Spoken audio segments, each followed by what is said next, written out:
Hay una batalla entre dos reinos que luce como un juego de ajedrez. El reino de Dios es un reino de amor supremo, pero el de Satanás es un reino de odio y egoísmo. Esta es una guerra donde los ataques y contraataques son constantes. Ataques y contraataques. Uno ataca y el otro contraataca.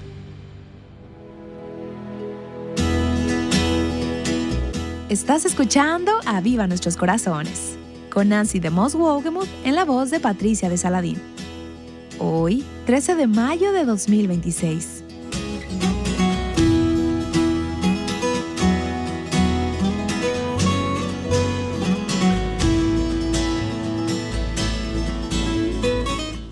En medio de los quehaceres y las responsabilidades diarias, podemos desenfocarnos de la vista panorámica del plan maestro de Dios. Hoy Nancy nos ayudará a enfocar nuestros pensamientos en verdades mucho más grandes que nosotras. Una gran batalla en la que nuestros corazones juegan un rol, lo veamos o no, en este momento de nuestras vidas. Con nosotras, Nancy. ¿Cuántas de ustedes están librando una batalla en este momento? ¿En algún área o en alguna relación de su vida?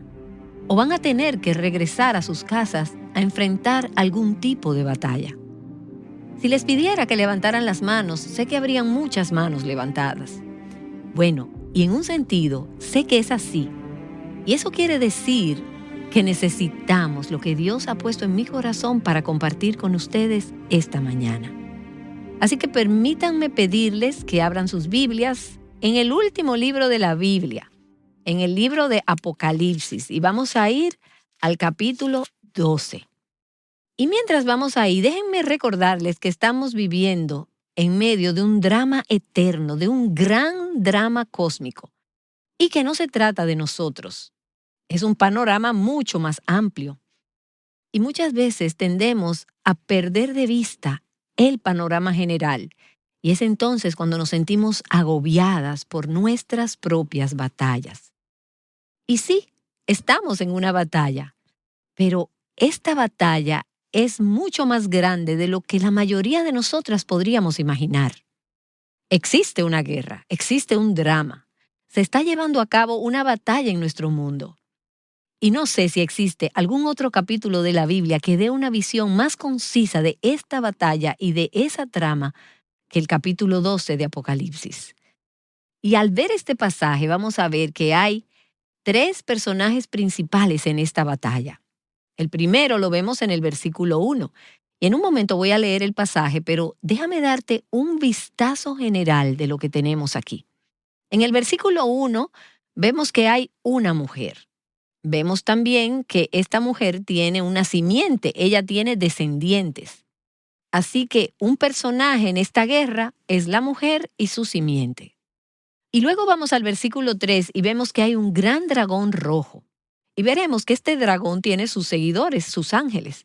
Así que tenemos a la mujer y su simiente, el dragón y sus ángeles. Y luego en el versículo 5 vemos que la mujer tiene un hijo varón, con una C mayúscula, porque el niño es Cristo Jesús. El niño, el hijo, nacido de la Virgen, nacido de la mujer, y viene con su ejército celestial. Así que tenemos a la mujer y su simiente, al dragón y sus ángeles, sus seguidores, y tenemos al hijo con H mayúscula, el hijo de la mujer, y su ejército celestial, sus huestes celestiales. Ahora quisiera que me acompañes a leer las Escrituras comenzando desde el versículo 1 en Apocalipsis capítulo 12. Una gran señal apareció en el cielo, una mujer vestida del sol, con la luna debajo de sus pies, y una corona de 12 estrellas sobre su cabeza. Estaba encinta y gritaba por los dolores de parto y el sufrimiento de dar a luz. Entonces apareció otra señal en el cielo. Un gran dragón rojo que tenía 7 cabezas y 10 cuernos, y sobre sus cabezas había 7 diademas. Su cola arrastró la tercera parte de las estrellas del cielo y las arrojó sobre la tierra. Y el dragón se paró delante de la mujer que estaba para dar a luz, a fin de devorar a su hijo cuando ella diera a luz.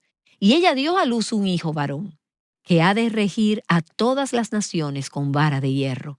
Su hijo fue arrebatado hasta Dios y hasta su trono, y la mujer huyó al desierto, donde tenía un lugar preparado por Dios para ser sustentada allí por 1260 días. Versículo 7. Entonces hubo guerra en el cielo. Miguel y sus ángeles combatieron contra el dragón, y el dragón y sus ángeles lucharon. Ahora, anteriormente en el libro de Apocalipsis hemos visto la adoración en el cielo. Pero ahora vemos que no solamente hay adoración, sino que también hay, por un tiempo, guerra en el cielo. Y no es la escena que normalmente imaginamos. Miguel y sus ángeles lucharon con el dragón. Y el dragón y sus ángeles lucharon, pero no prevalecieron. Y ya no había lugar para ellos en el cielo, así que el gran dragón fue expulsado. Ahora, el dragón es identificado como la serpiente de antaño, llamada el diablo y Satanás, que engaña al mundo entero. Pero, ¿fue expulsado a dónde? A la tierra, aquí mismo, justo donde vivimos. Y sus ángeles fueron expulsados con él. Versículo 10. Entonces oí una gran voz en el cielo que decía: Ahora ha venido la salvación, el poder y el reino de nuestro Dios y la autoridad de su Cristo. Porque el acusador de nuestros hermanos, el que los acusa delante de nuestro Dios día y noche, ha sido arrojado. Ellos lo vencieron por medio de la sangre del Cordero y por la palabra del testimonio de ellos. Y no amaron sus vidas, llegaron hasta sufrir la muerte. Por lo cual regocíjense cielos y los que moran en ellos. Ay de la tierra y del mar, porque el diablo ha descendido a ustedes con gran furor, sabiendo que tiene poco tiempo. Versículo 17. Entonces el dragón se enfureció contra la mujer y salió para hacer guerra contra el resto de la descendencia de ella, los que guardan los mandamientos de Dios y tienen el testimonio de Jesús. Padre, abre nuestros ojos, así como los abriste al siervo de Eliseo cuando vio la ciudad rodeada por los sirios con carros, soldados, y él estaba aterrorizado. Y Elías oró y dijo: Oh Señor, abre sus ojos para que pueda ver lo que realmente está pasando aquí. Y cuando sus ojos fueron abiertos, él vio que las colinas alrededor de la ciudad estaban llenas con los carros de Dios. Carros de fuego y huestes de ángeles del cielo, los ejércitos del Elión, el Dios Altísimo. Así que ayúdanos, oh Señor Dios, aun cuando nuestra ciudad, nuestro hogar, nuestro lugar de trabajo y nuestras vidas puedan estar rodeadas por las fuerzas del maligno que han sido arrojadas a esta tierra, enfurecidas contra la mujer y su simiente, con el propósito de perseguir a la mujer y su simiente. Ayúdanos a ver con ojos de fe lo que realmente está sucediendo y que no pueden tocarnos porque estamos rodeadas de huestes celestiales que han vencido, están venciendo y vencerán para siempre. Y nosotras venceremos por la fe en la sangre del Cordero. Por la palabra de nuestro testimonio, ayúdanos a ver, a creer y a caminar victoriosamente en la fe. En el nombre de Jesús oramos. Amén. Así que en este pasaje vemos que existe una guerra entre el diablo, el dragón y sus ángeles, y entre las huestes de Dios dirigidas por Miguel. Vemos también que hay guerra en la tierra, guerra entre el dragón y la mujer y su simiente. Y de hecho, el versículo que no leí, el versículo 13, dice: cuando el dragón vio que había sido arrojado a la tierra, persiguió a la mujer que había dado a luz al hijo varón. Así que la guerra se encuentra en el cielo y en la tierra. Las batallas que enfrentamos aquí son solo un recordatorio visual de lo que está sucediendo, ha sucedido y sucederá en el cielo. Esto es solo un microcosmos de lo que está ocurriendo en el cielo. Y hay 8 referencias a la guerra en el libro de Apocalipsis. De hecho, esta mañana terminé de leer el libro de Apocalipsis, terminé otro viaje a través de toda la escritura y wow, qué viaje. Desde los primeros capítulos del Génesis, a través de toda la Biblia y finalmente a través de todo el libro de Apocalipsis. Y trataré de darles una visión general de toda la historia, el panorama general. No lo voy a leer todo, no se preocupen, porque vamos a terminar a tiempo. Pero al volver a leer la semana pasada la historia de Apocalipsis, la consumación de este drama en este último capítulo, creo que un título que podríamos darle a este libro y a toda la Biblia es Guerra y Adoración.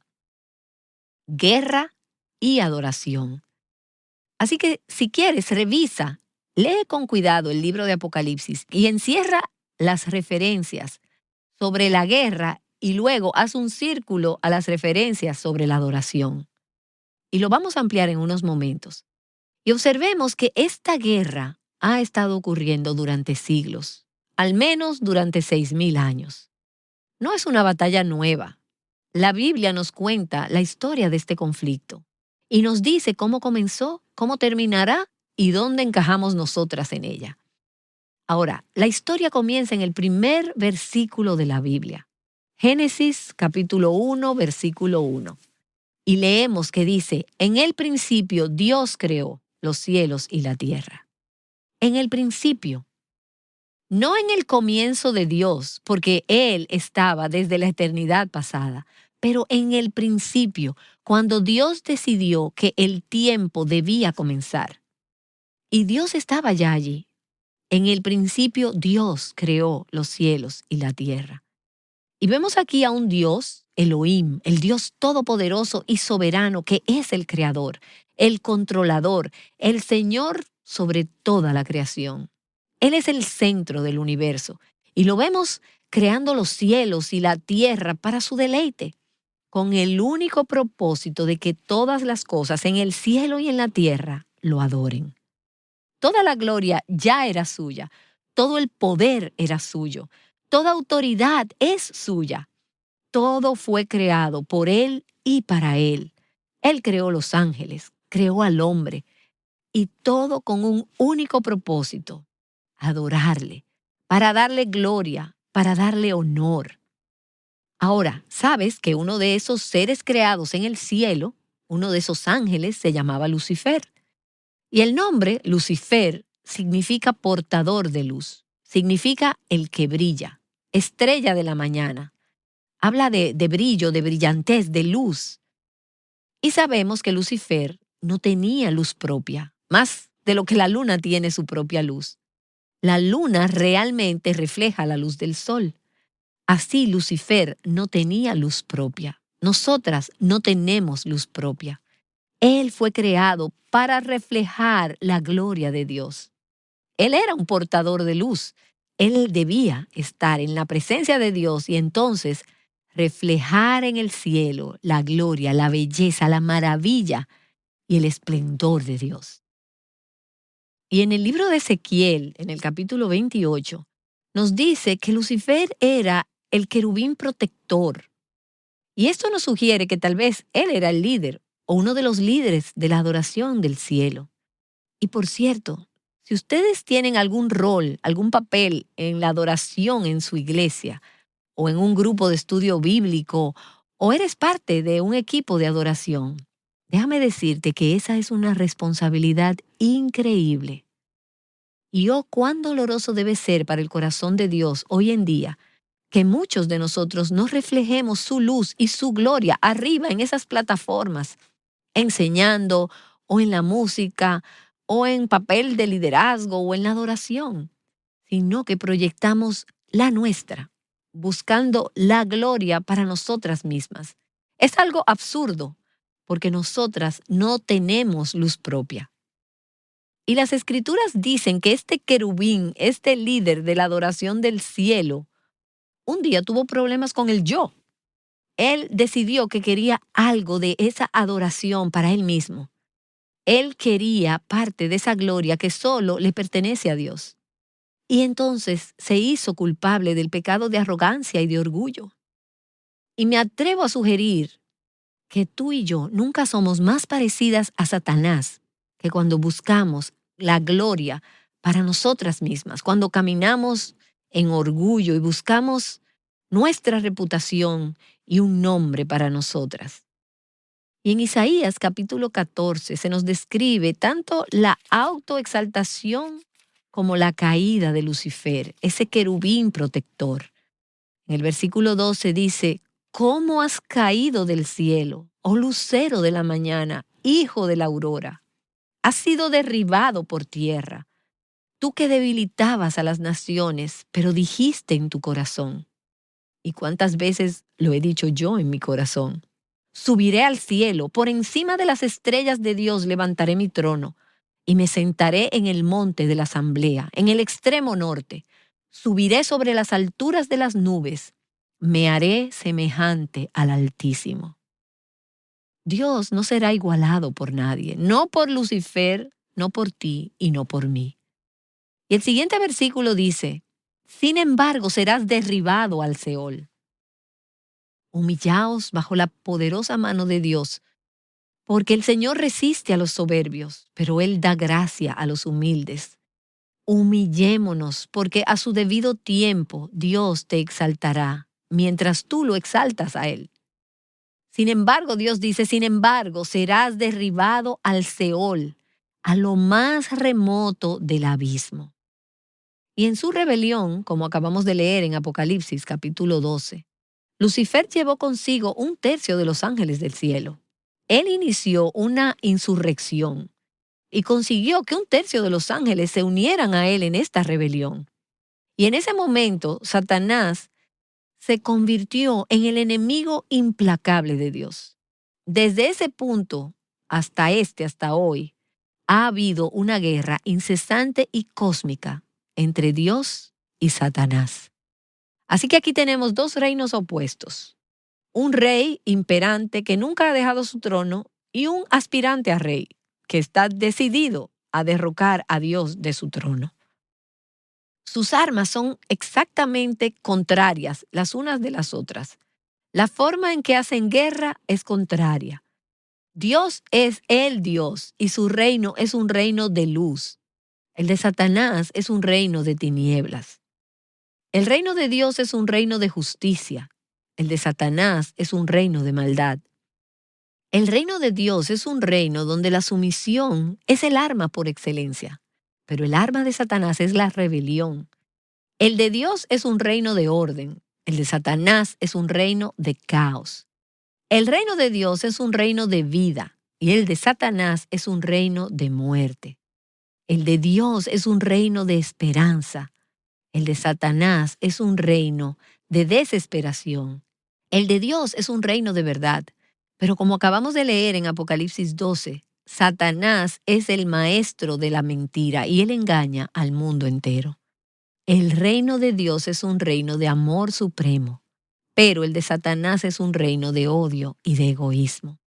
Esta es una guerra en la que hay ataques y contraataques constantes. Ataque y contraataque. Uno hace su jugada y luego el otro hace la suya.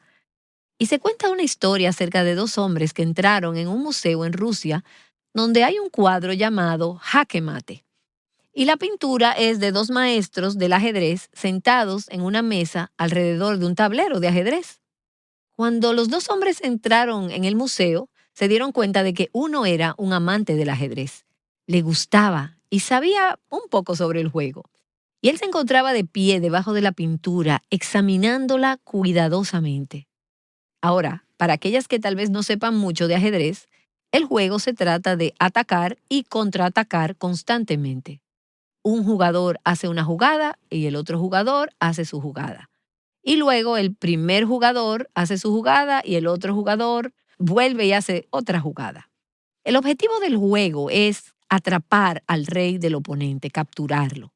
Cuando has hecho tus jugadas y has acorralado al rey de tu oponente, donde ya no puede hacer un movimiento más, entonces gritas jaque mate. Y eso significa que el juego ha terminado. El rey ya no puede hacer otra jugada. Mientras estos 2 hombres contemplaban aquella pintura, El que sabía sobre ajedrez la estudiaba con atención, estaba intrigado por ella. Él miraba el tablero de ajedrez y miraba fijamente la pintura, pensando y contemplándola. Su amigo, que no sabía nada sobre ajedrez, estaba un poco aburrido por este ejercicio y trató de hacer de que el amante del ajedrez pasara a la siguiente pintura, al siguiente cuadro, para que pudieran recorrer el museo. Pero el ajedrecista dijo: espera un minuto, algo anda mal aquí. Y sus ojos se iluminaron de entendimiento cuando dijo: el juego no ha terminado. El rey todavía tiene una jugada más. Y verás, mientras examinaba ese tablero de ajedrez, conociendo el juego, se dio cuenta de que había otra jugada que el rey podía hacer. La pintura estaba mal nombrada, tenía mal el nombre. Realmente no era jaque mate porque el rey todavía tenía una jugada más. Y otra vez, Satanás ha pensado que ha vencido a Dios y que ya el rey ha hecho su última jugada. Una y otra vez, Satanás ha proclamado contra Dios, agitando su puño hacia su trono: jaque mate, te atrapé esta vez, se acabó el juego. Pero una y otra vez el rey le dice: no tan rápido, el juego no ha terminado, Satanás. Todavía tengo una jugada más. Y ese es el ataque y el contraataque que vemos a través de las páginas de las Escrituras. Luego de que Satanás fuera arrojado del cielo a la tierra, estaba determinado a hacer todo lo posible para vengarse de Dios. Satanás está airado contra Dios, y él permanece hasta este día y por toda la eternidad como un rebelde declarado contra Dios. Él es el enemigo de Dios. Él odia a Dios. Y no nos enorgullezcamos en pensar que Satanás va tras nosotras. No nos engañemos. Satanás no va tras nosotras, Satanás va tras Dios. No pensemos tan alto de nosotras mismas. ¿Qué puede querer Satanás de nosotras? En última instancia, él va tras Dios mismo, pero sabe que la manera en que puede atacar a Dios es atacando a sus preciadas criaturas. Así es que cuando él nos persigue, en realidad no es a nosotras a quien busca. Lo que él quiere es derrotar a Dios, destronar a Dios, porque él sabe que cuando logra mantenernos en su reino y someternos para adorarle a él, ahí es cuando él realmente ataca a Dios. Satanás todo el tiempo ha intentado romper la comunión entre Dios y sus criaturas. Cuando él se acercó a Adán y a Eva en el jardín del Edén, su meta no era desmentir la existencia de Dios. No, su propósito en ese momento no era lograr que Adán y Eva fueran ateos. Él no necesitaba convertirlos en ateos. Él no necesita que nos convirtamos en ateas para poder ganar la partida. Todo lo que Satanás necesitó fue persuadirlos de que le obedecieran a él en un punto de competencia, cuando Dios ya les había dado una instrucción. Era todo lo que tenía que hacer, lograr que lo adoraran, obedeciéndole y doblegándose ante él. Así que él le mintió a Eva, él la engañó, logró que ella dudara de la bondad de Dios, y Eva, al prestar atención a sus palabras, dio la primera mordida al fruto prohibido, escogiendo colocarse en contra de Dios y a favor de Satanás. Y me imagino a Satanás mirando hacia arriba diciendo: jaque mate, te vencí. Pero puedo también oír la voz de Dios desde el cielo diciendo: no tan rápido, Satanás, la partida aún no ha terminado. El rey tiene una jugada más. Pero déjame decirte, la caída en el jardín del Edén no tomó a Dios por sorpresa. Dios no estaba sentado en los cielos convocando una reunión de emergencia para ver cómo resolvía esto. La estrategia ya estaba preparada desde antes de la fundación del mundo. De hecho, en Génesis 3:15 tenemos la primera mención del Evangelio. Satanás había dicho: yo haré, lo que vimos en Isaías capítulo 14. Pero ahora Dios le dice: yo haré. Dios le dijo a la serpiente: yo pondré enemistad entre tú y la mujer, y entre tu simiente y su simiente. Él te herirá en la cabeza y tú lo herirás en el talón. Y en esta mención del Evangelio hay una promesa de guerra, una guerra a largo plazo, una enemistad profundamente arraigada entre Satanás y la mujer, entre su simiente y la de ella. Pero, a pesar de que hay una guerra prometida, también en ese versículo está la promesa de la victoria final de Dios y los suyos. Porque la simiente de la mujer, alguien nacido de una mujer, aplastaría y destruiría la serpiente. Y verás, lo que Dios está diciendo es que la caída del hombre, lo que Satanás pensó que era su gran victoria, finalmente dio como resultado una gran y gloriosa victoria de adoración a Dios. La gracia y la justicia de Dios serán exhibidas por medio de la salvación de Dios. Y Satanás fue simplemente un instrumento que Dios iba a usar para obtener mayor gloria para él mismo. Ahora, Satanás escuchó el Evangelio. Él escuchó la promesa de Dios de que él finalmente sería aplastado y derrotado. Pero él se rehúsa a aceptar la derrota. Y Dios había dicho que Satanás iba a ser aplastado por la simiente de la mujer, alguien que nacería por medio del proceso natural de la vida. Por lo que Satanás se propuso destruir la simiente prometida. Su mayor objetivo, su gran prioridad era destruir a Dios y obtener la gloria y la alabanza para él mismo. Él es celoso, él tiene unos celos enfermizos. La adoración que es para Dios, él la quiere para sí mismo. Y es una guerra para robarle la adoración que solo le pertenece a Dios. Recuerden que la victoria ya está asegurada. El resultado ya ha sido determinado. Toda rodilla se doblará y toda lengua confesará que Jesucristo es el Señor para gloria de Dios Padre. Pero, mientras tanto, Dios permite que Satanás gane algunas batallas. Ahora, Satanás no puede ganar ni una batalla que Dios no se lo permita. Así que él es un perdedor. Dios le permite ganar algunas batallas, pero finalmente Dios sabe que este será un medio más para él recibir aún mayor gloria para sí. Satanás no puede, bajo ninguna circunstancia, estorbar el plan de Dios. Cada vez que Satanás ataca, Dios contraataca. Nancy DeMoss Wolgemuth ha estado abriendo nuestros ojos a la gran batalla cósmica que se ha estado dando entre dos simientes. Una batalla en la que tú y yo participamos el día de hoy. ¿Y qué hay de ti? ¿Dónde está tu corazón? ¿Es tu vida una evidencia de que adoras a Dios? En Aviva Nuestros Corazones, frecuentemente recibimos mensajes y correos electrónicos de oyentes que han sido bendecidas por alguno de nuestros recursos. Nuestros corazones están agradecidos con el Señor por permitirnos ver y ser parte de su obrar entre las mujeres de habla hispana. Dentro de estos recursos tenemos nuestras conferencias, las cuales tienen la intención de invitar a las mujeres a unirse al movimiento de mujer verdadera, respondiendo así al llamado de Dios a vivir en la libertad, plenitud y abundancia que se encuentran únicamente en Cristo. ¿Te gustaría participar de una de estas conferencias? Bueno, me complace decirte que ya tenemos fecha para nuestra próxima conferencia. Este 13 y 14 de noviembre de 2026 en Miami, Florida, celebraremos Mujer Verdadera 26, Preparen camino al Señor. La esperanza del regreso de Cristo cambia la manera en que vivimos hoy. Preparar su camino no solo es esperar, es vivir con fidelidad y esperanza en medio de nuestra generación. Así que separa la fecha y acompáñanos en este llamado a caminar juntas con claridad, fidelidad y esperanza mientras esperamos al Rey.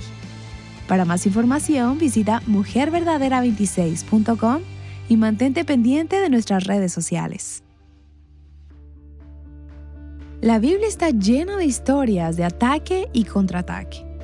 Mañana, Nancy nos continuará llevando a través de algunas de estas y nos mostrará cómo se conectan. Acompáñanos en el próximo episodio de la serie titulada El Rey tiene una jugada más. ¡Te esperamos! Adornando el Evangelio juntas. Aviva Nuestros Corazones es un ministerio de alcance de Revival Hearts.